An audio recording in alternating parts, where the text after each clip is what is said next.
prošli dani, kad toplicu nekako da brani,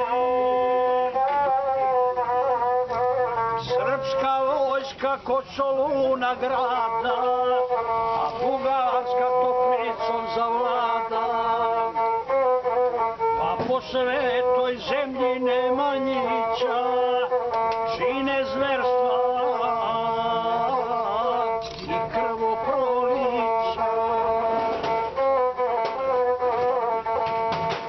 Sa Kosova podiže se sokol,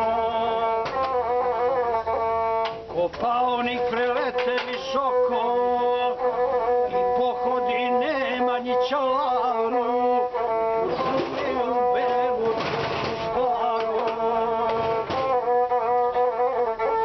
Tuda zastade krila da odmori, Vojinović Kosta progovori, čim s Jastrepca osvane urana, podižemo toplički ustanak. Kako reče, tako se dogodi,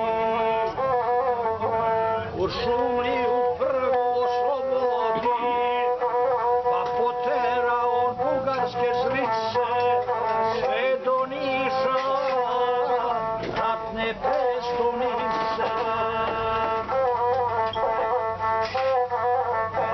Tu zastade Kosta da odmori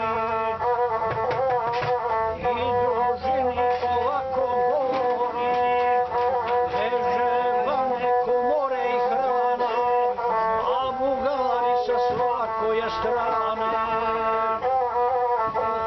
To ne ježe za jednu odluku, u planine svi da se povuku, tu da ljute izvidaju rane, prolećne dočekaju dane.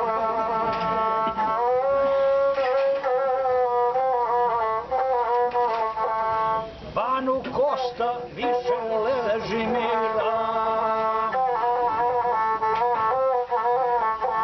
Bugarima neko raportira,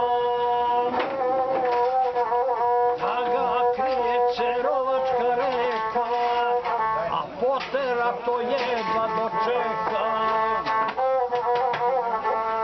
Tak Bugari šefa više reku, Vojinović Kostu da poseku.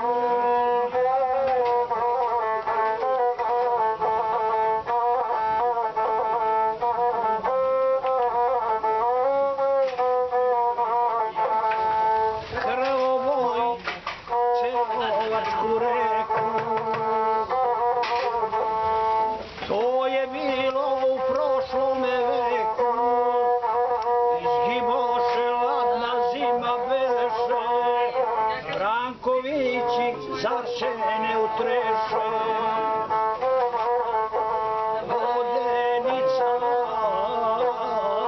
postane grobnica, a živima duhovna riznica.